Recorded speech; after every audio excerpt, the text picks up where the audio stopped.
Рак, это ваш расклад на декабрь 2025. И энергия месяца – дьявол. Давайте добавлю еще дополнительную карту к дьяволу. 8 посохов. Декабрь для раков стартует мощным, почти вулканическим импульсом. Дьявол – это сильные привязанности, да? Страсти, желания, зависимости, магнетизм. Вот 8 посохов, это многие трактуют как пауза, но как мне она всегда откликается, это ускорение. Как будто кто-то нажал, знаете, на кнопку вот ускорить воспроизведение, как это.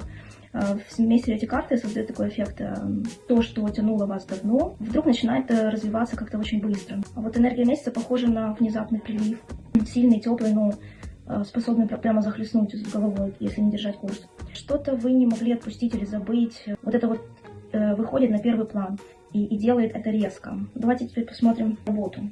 Работа, 2025 год, декабрь для рака. Король кубков, король бала.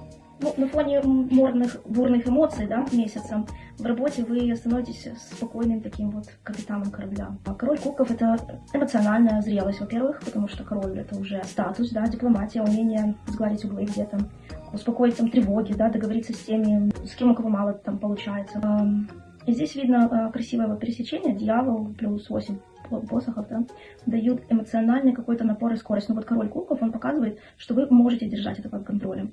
Вы не утонете в эмоциях, вы ими можете управлять. Хотя король кубков сам по себе, он очень эмоциональный и проявляет во всем эгоизм, то есть любовь к себе, да.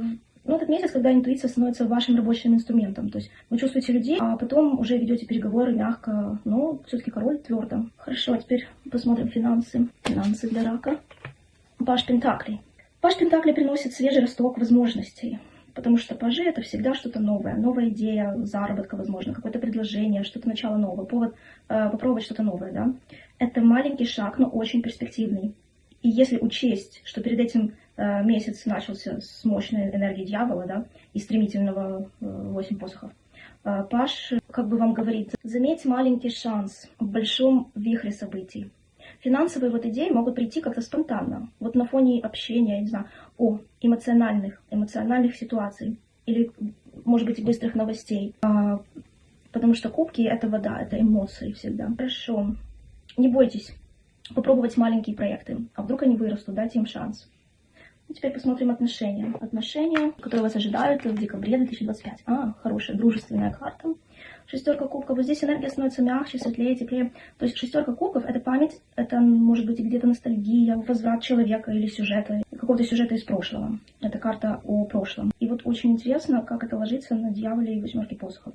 То, что тянуло вот вас давно, да, то, что вы не до конца еще отпустили, может внезапно вернуться в вашу жизнь с какой-то вот неожиданной скоростью, да, вы никак не ожидаете. Это может быть в виде письма или сообщения. У меня очень часто показывает 8 посохов именно как онлайн какое-то сообщение. Письмо или сообщение, может, даже от прошлого партнера, может, друга.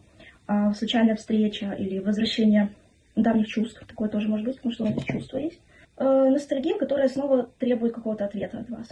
Значит, отношения в декабре — это не про новое, это про то, что уже было и было для вас дорого, что теперь вот оно снова вернется, прозвучит как-то в вашей жизни. Так, и незапланированное для рака. 3 посохов. Но это горизонт, который вдруг он расширяется.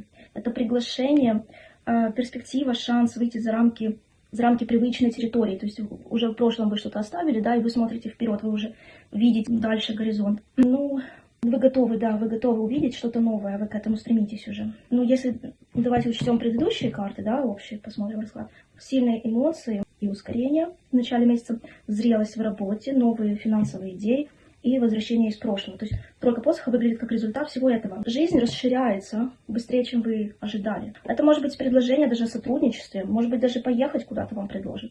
Какой-то проект, который открывает будущее шире, чем то, что вас окружает именно сейчас. То есть словно жизнь вам говорит: хочешь больше, вот дверь, иди, получи. Ну, раз уже так нам все выпало, давайте смотреть предостережения на декабрь. Луна. Ну, страхи есть. Она как бы предупреждает, что весь месяц настолько полон вот эмоций, ностальгии, какие-то искушения, да, быстрые события какие-то будут происходить. Значит, великий риск, да, каких-то иллюзий, заблуждений, там, возможно, где-то как кошки, знаете, на душе скребутся. То есть Луна говорит, значит, знаете, что такой совет? Даже не совет, а предостережение. Совет мы будем дальше смотреть. Проверяйте факты, да? Каждое слово, которое вам говорят, вы проверяйте. Все-таки не верьте с головой. Следите за своими действиями, да? Потому что можно совершить какую-то ошибку и уйти в непонятную ситуацию для вас, и будет все мутно, в тумане. Ну, лучше следите за своими действиями, за своими словами и проверяйте факты. Не принимайте страхи за интуицию. Вот так бы я сказала. Потому что Луна — это у нас о страхах, о внутренних страхах. И также вы можете спутать, как будто вы думаете, это ваша интуиция говорит, а на самом деле это ваш страх. Так, и не верьте вот первому впечатлению через эмоции, да, бывает такое, что человек отключает голову, да, только эмоциями, вот мне не нравится человек. Вот не доверяйте полностью своим эмоциям, вот так бы я сказала. То есть не верьте первому впечатлению, да, если оно пропитано эмоциями, вот так бы я сказала. Так, особенно вот важно, если вы встретите, если это касается того человека, о котором мы говорили раньше, вернее, 6 кубков в прошлое, и дьявол какие-то привязанности еще могут быть, да, и Луна здесь якорь, должен быть здравого смысла. Совет. Посмотрим совет. Так, совет. Мир. Вот, хорошая карта. Мир — это завершение цикла. То есть принятие, да, спокойное взросление, принятие целостности. Значит, совет у нас такой будет. Завершите то, что давно боится быть завершенным. Закройте эмоциональную петлю, освободитесь от дьявола. Примите то, что завершилось, и позвольте себе перейти уже на какой-то следующий уровень, потому что у вас уже двери открыты. Это сила завершения, а не удержания. Как бы мир сам предлагает вам, все, выходите из этого лабиринта, вот, который вас дьявол, да, он удерживает в этом, но когда вы завершите, у вас появится пространство для чего-то нового, новых чувств, новых горизонтов, да. Пустите что-то новое в свою жизнь. То есть итоговое настроение месяца у вас, раки, на декабрь, это месяц эмоционального ускорения, возвратов и перемен. Но при этом внутреннее взросление происходит. И я бы сказала, что ваш девиз месяца будет: я освобождаюсь, завершая. Вот так.